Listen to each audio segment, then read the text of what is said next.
Bollywood king Shah Rukh Khan, one of the most famous actor in Bollywood, যেই মানুষটা বলিউডের মধ্যে অনেক বেশি সুনাম সুখ্যাতি অর্জন করেছে, যাকে সবাই এক নামে চিনে কিং খান।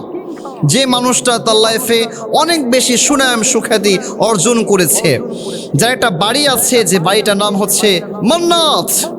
এই মান্নাত দেখার জন্য অনেক মানুষ দূর দূরান্ত থেকে ভিড় করে। তো আমি একটা বিষয় খেয়াল করলাম যে শাহরুখ খানের বর্তমান সময়ে তার টাকা পয়সার কোনো অভাব আছে? গাড়ি বাড়ির কি তার কোনো অভাব আছে? কি নাই তার? ট্রুপ্লেক্স বাসা আছে, লাক্সারিয়াস কার আছে, সব আছে তার।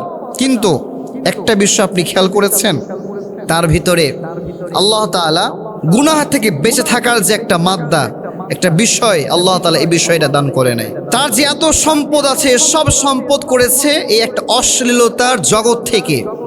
একটা বিষয় খেয়াল করেন তো, আমরা যে মানুষ মারা যাব, আমরা কি সবাই মারা যাব না? একটা সময় গিয়ে আমাদের সবার কাছে মালাকুল মাউত চলে আসবে। কেউ কি আমরা থাকতে পারবো? কেউ থাকতে পারবো না। আল্লাহ তাআলা বলছেন, কুল্লু নাফসিন যায়িকাতুল মাউত, everyone has to take the taste of death.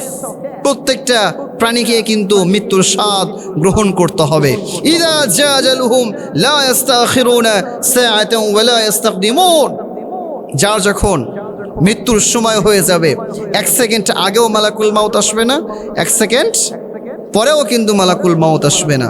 যা যে সময় মৃত্যুর সময় ঘনিয়ে আসবে, মালাকুল মাউত চলে আসবে। আচ্ছা বলেন দেখি, এবার যখন আমরা কবরে চলে যাব, কবরে যাওয়ার পরে এই লাখ লাখ কোটি কোটি টাকা কি আমাদের কোনো কাজে আসবে?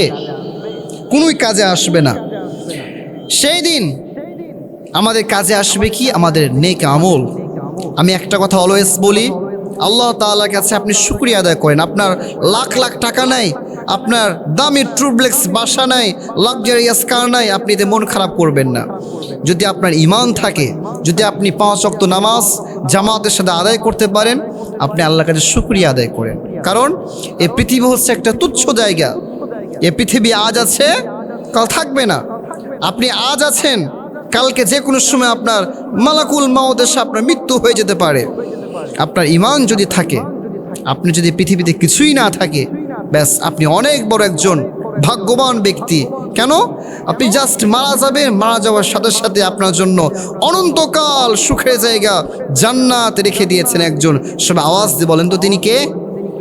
আর যে মানুষটা পৃথিবীতে হালালকে হালাল নাই, হারামকে হারাম নাই, সুদ ঘুষ সে যে যেমনভাবে পেরেছে সব কিছু সে একবারে আগাল থেকে গোড়া পর্যন্ত সব কিছু ভক্ষণ করে তার সম্পদের পাহাড় বানিয়েছে, কিন্তু তার মৃত্যুর পরে এই সম্পদ কোনো কাজে আসবে না। আচ্ছা বলেন দেখি, এবার বলেন যে ওই সম্পদশালী ব্যক্তি ভালো, নাকি যে ঠেলাওয়ালা রিক্সাওয়ালা যার ঈমান আছে, যে মরার সাথে সাথে সাথে জান্নাতি হবে, সে ভালো? সে ভালো। এজন্য বলবো, কখনো আপনি কার কি আছে এটা দেখবেন না। শাহরুখ খানের অনেক বড় বড় গাড়ি আছে, বাড়ি আছে, আপনি এটার দিকে তাকাবেন, এটার দিকে লক্ষ্য করার দরকার নেই। আপনি তাকাবেন নিচের দিকে। নবীজি বলেছেন, উনজুরু মান হুয়া আসফালা মিনকুম ওয়া লা তানজুরু মান হুয়া আলা মিনকুম। তোমরা তাদের দিকে তাকাও যারা তোমাদের থেকে নিচু স্তরে আছে, তোমরা তাদের দিকে তাকাতে যেও না যারা তোমাদের থেকে উঁচু স্তরে আছে। আপনি যা পেয়েছেন, আপনার কাছে যা আছে তা নিয়ে কি পড়বেন? আলহামদুলিল্লাহ। আর এক হাদিসের মধ্যে আছে, নবীজি বলেছেন, এই প্লিজ আলোচনা প্রায় শেষের দিকে, একটু আমার দিকে তাকান।